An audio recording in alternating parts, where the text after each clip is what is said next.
Bonne résolution, mauvaise résolution. Le début de l'année, c'est toujours le moment où on va se lancer à arrêter de fumer, faire un régime, se remettre au sport.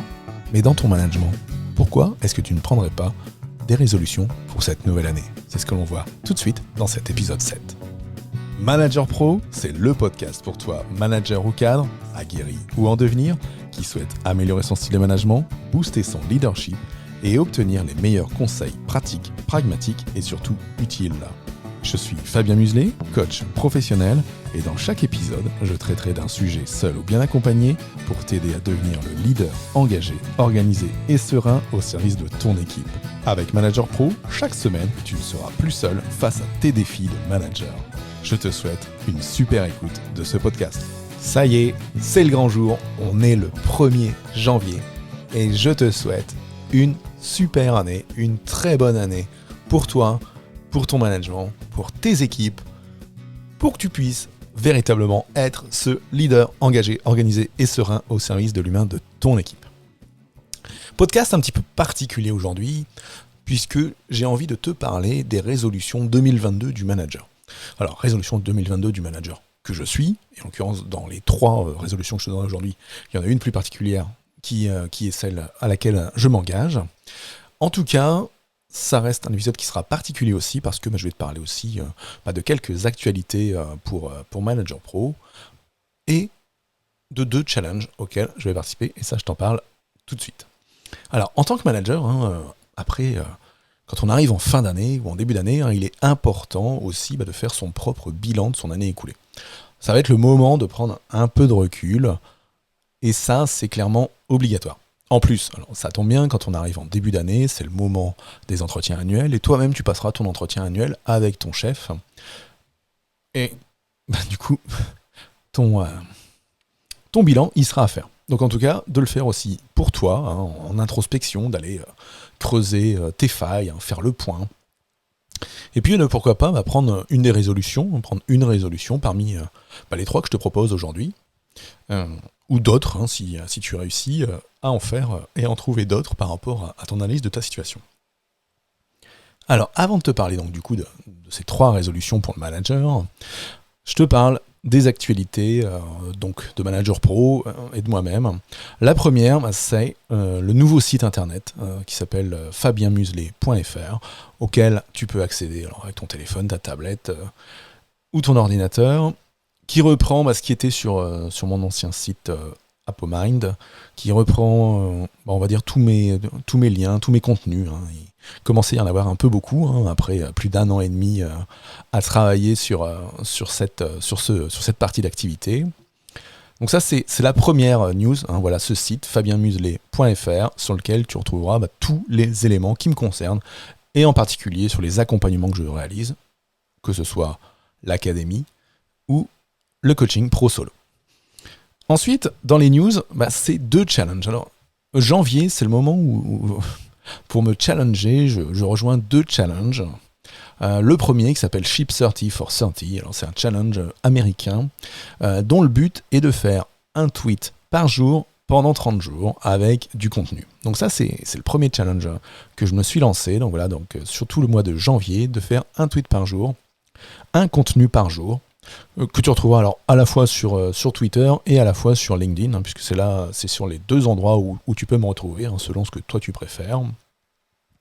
Et le deuxième challenge auquel je participe, c'est le challenge J'envoie 2022. Alors J'envoie, J-A-N-V-O-X, pour janvier et voix, parce que je fais partie d'un cours qui nous vient de l'Académie du podcast, et en particulier je fais partie du Club Momentum, qui est un club animé par Marco Bernard, un coach et formateur en podcast québécois, et qui nous a lancé le défi pour ce mois de janvier de promouvoir le podcast du mieux possible, tout en se faisant un défi de créativité. Donc ce défi, pour moi, avec le podcast, c'est aussi de faire un épisode par jour, à minima sur les 5 jours ouvrés de la semaine, et pourquoi pas sur les 7 jours de la semaine. Donc voilà mes 2 défis pour ce mois-ci, qui se recoupent, puisque en fait, ce que tu trouveras en infographie ou en article de contenu sur LinkedIn ou Twitter découlera ensuite en épisode de podcast.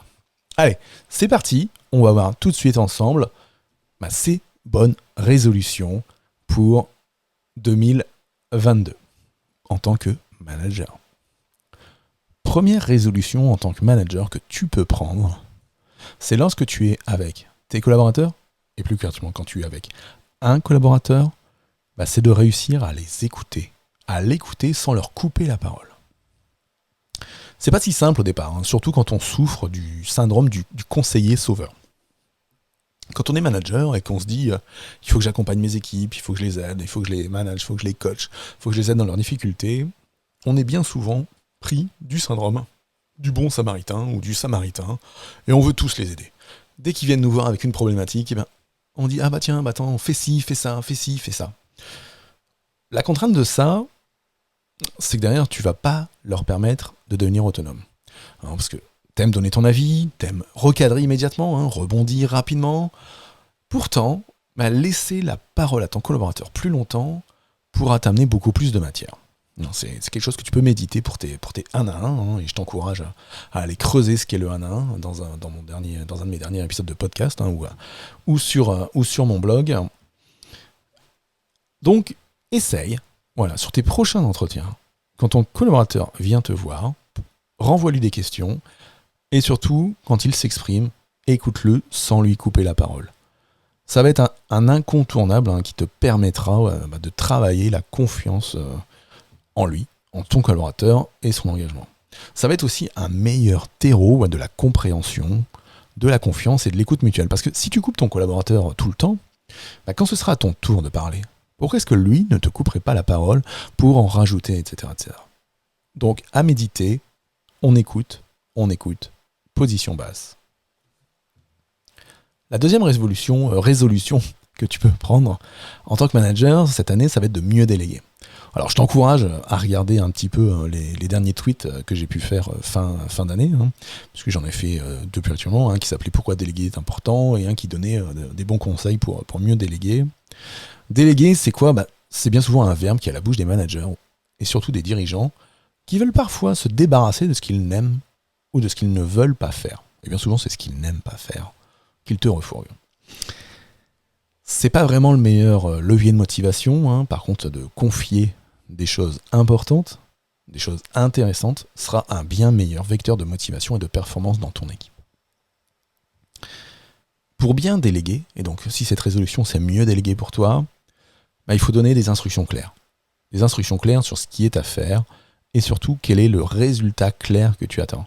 Qu'est-ce que tu attends en retour ? Ensuite, il faut aussi laisser la liberté de moyens, ou en tout cas aider ton collaborateur à trouver, ou en tout cas lui préciser quels sont ses moyens à sa disposition pour réussir ça. Petit conseil, arrête clairement de déléguer par un simple email. Moi, c'est quelque chose qui m'insupporte quand, par exemple, je reçois moi-même une demande sur laquelle on peut essayer de me déléguer quelque chose.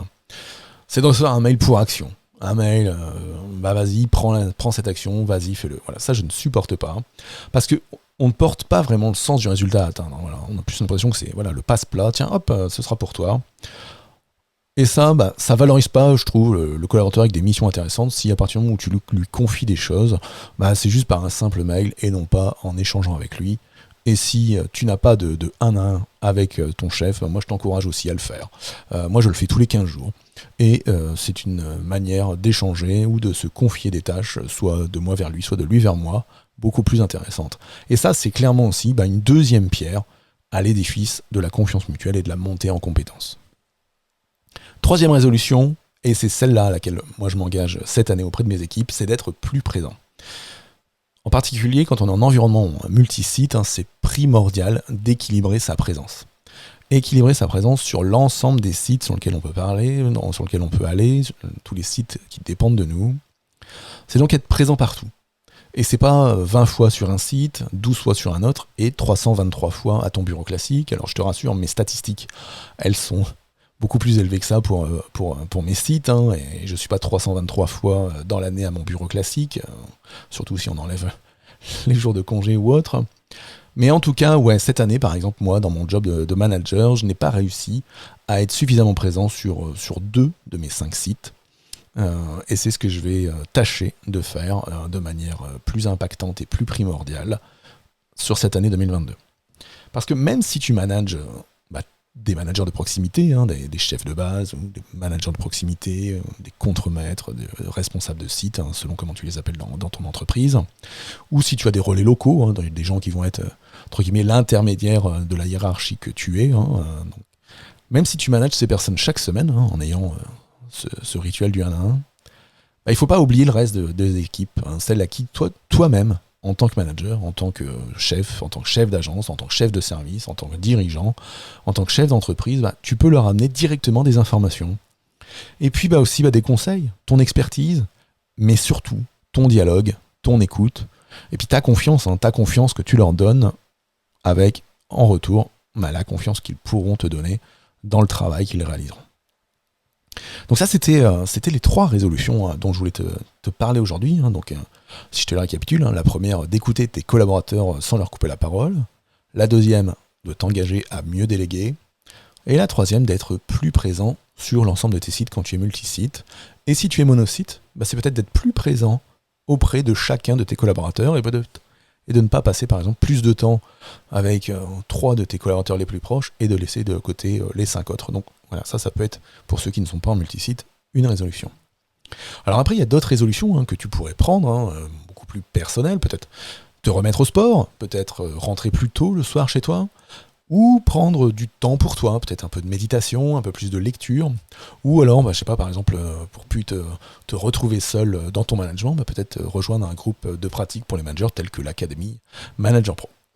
Du coup, moi j'ai très hâte de savoir, en retour de ce podcast, quelle va être ta résolution pour 2022. Alors si tu as envie de me donner ta résolution et surtout de t'engager, parce que s'engager et s'engager publiquement, c'est la voie royale vers la réussite et vers le passage à l'action, eh bien réponds-moi, envoie-moi un petit email, ou mieux, réponds à ce post, à cet article du 1er janvier, que ce soit sur Twitter ou sur LinkedIn, et je me ferai un plaisir que de te joindre dans quelques mois, quelques semaines, pour savoir si cette résolution que tu as prise pour cette année s'est maintenue. Allez, je te laisse méditer tout ça, je te donne rendez-vous du coup demain, puisque pour janvier, on sera ensemble chaque jour de la semaine pour des épisodes courts et pour un épisode un peu plus long, classiquement le jour de la sortie habituelle, le mercredi. Allez, je te souhaite une bonne semaine et je te souhaite encore une très bonne année. Ciao, ciao.